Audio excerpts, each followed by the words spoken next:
Hello everybody, how are you today?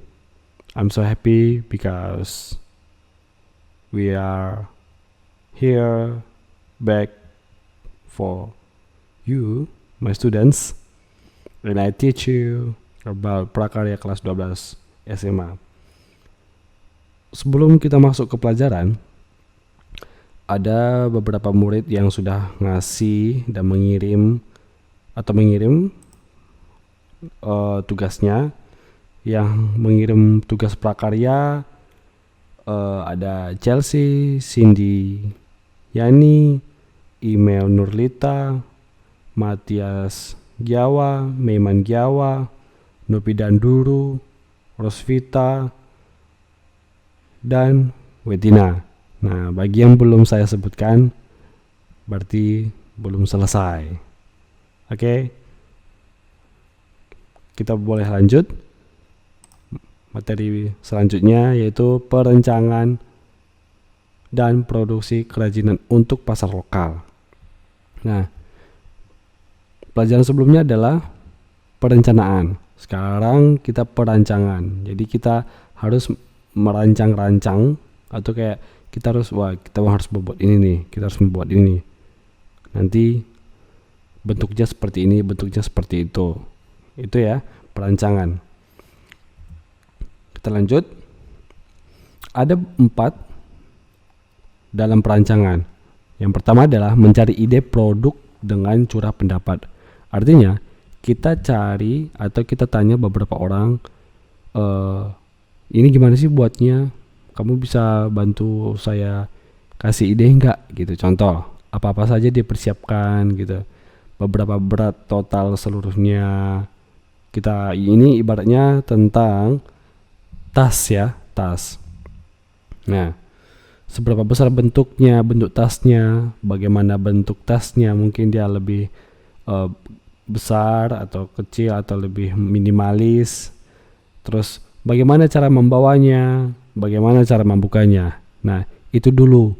Ini standar-standar saja. Atau kamu bisa pakai dengan seperti 5W tambah 1H gitu ya. What, where, who, when, why, begitu. Ya. Kita bisa lanjut, itu yang pertama. Nah, yang kedua, untuk perancangan adalah rasionalisasi. Nah, pengertian di sini adalah proses mengevaluasi ide-ide yang muncul dengan beberapa pertimbangan teknis. Jadi kayak, kayaknya ini bagus deh. Kayaknya kita buat yang seperti ini bagus. Nah, kita harus mempertimbangkan. Nanti kalau seperti ini bentuknya bagaimana? Kalau seperti ini bentuknya banyak yang suka enggak? Gitu. Contoh, bagaimana cara menggunakan produknya? Apakah memungkinkan untuk diproduksi dengan saat ini? Nah, kita harus lihat. Ini masih sebagian ya. Contoh pertimbangan gitu. Contoh, kayaknya bentuk talinya kurang bagus deh. Kayaknya kancingnya kurang manis atau ya kurang cocok lah dilihat gitu. Jadi artinya kita harus mengevaluasi dan mempertimbangkan. Harus kita pertimbangkan sebelum kita memakai barang tersebut atau kita buat barang tersebut. Jadi artinya kita yang pembuatnya, kita pabriknya. Jadi kita harus tahu langkah-langkah apa yang mau kita lakukan. Oke? Next. Yang ketiga yaitu prototype. Atau dibilang orang prototyping, ada yang bilang studi model. Nah, biasanya ini hanya sampel saja, artinya hanya contoh, hanya kayak ini belum mateng lah, ini masih sele-sele ya, atau kertas buram, atau kalau bahasa Inggrisnya draft gitu. Tapi draft ini bisa berbagai perbedaan gitu. Jadi model 1, model 2, model 3, model 4 itu boleh. Nah, tapi dengan satu konteks gini, model kita temanya tas gitu kan. Tas apa nih yang mau kita buat? Tasnya modelnya ke samping, tasnya modelnya ke belakang, tasnya model ke terserah. Pokoknya artinya punya model. Nah, salah satu harus kita punya contohnya.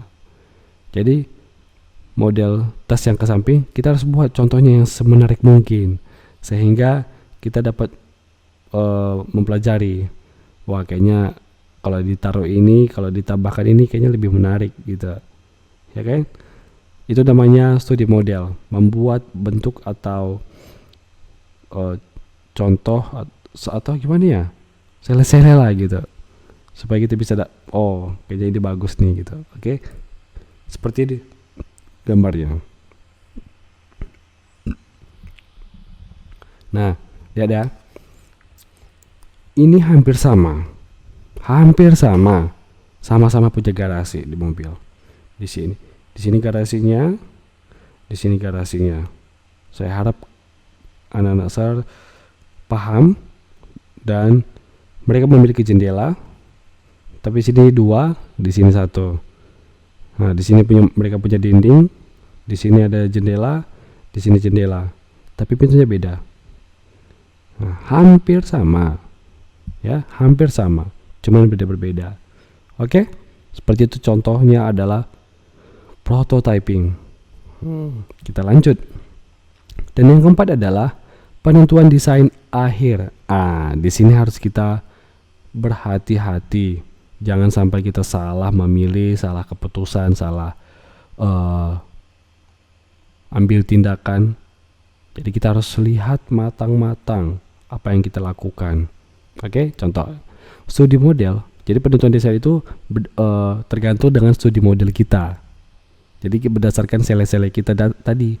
Mungkin sele-sele kita ada 3 atau sampai 5 buah model dan didiskusikan atau evaluasi sehingga menghasilkan umpan balik yang bermanfaat dalam menentukan desain yang dipilih. Nah, jadi kayaknya ini bagus deh nilainya. Oke, begitu di bulat keputusannya baru kita cetak. Nah, sehingga orang pun wah, aku suka ini model ini nih, aku suka model itu. Banyak nih kan tas-tas zaman sekarang anak muda, dia taruhnya di depan, di belakang, kecil, simple gitu. Oke, jadi kita harus hati-hati, tidak boleh gegabah. Nah, homework, buatlah 2 sketsa bunga. Contoh gambar ini, sketsanya seperti ini. Kamu boleh gambar seperti ini.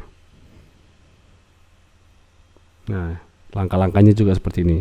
Ini dulu, baru gini. Atau ini, ini dulu, baru yang kedua ini, yang ketiga ini, yang keempat, yang kelima, dan akhir. Nah, kamu juga boleh ikuti gambar ini kalau kamu susah. Oke? Atau cari yang lain yang lebih mudah. Yang penting bunga ya. Bunga, yang penting bunga. Dua bunga ya. Satu yang belum diwarnai, satu yang sudah diwarnai. Boleh kamu ikuti langsung dia utuh, tinggal diwarnai. Boleh juga kamu buat tahap-tahapnya. Tahap pertama, tahap kedua, tahap ketiga, tahap 4, tahap kelima. Oke, saya tunggu hari Rabu. Ya, saya tunggu hari Rabu paling lambat. Jangan lupa dikirim melalui WhatsApp pribadi Sir. Oke, thank you so much. God bless you. Bye bye.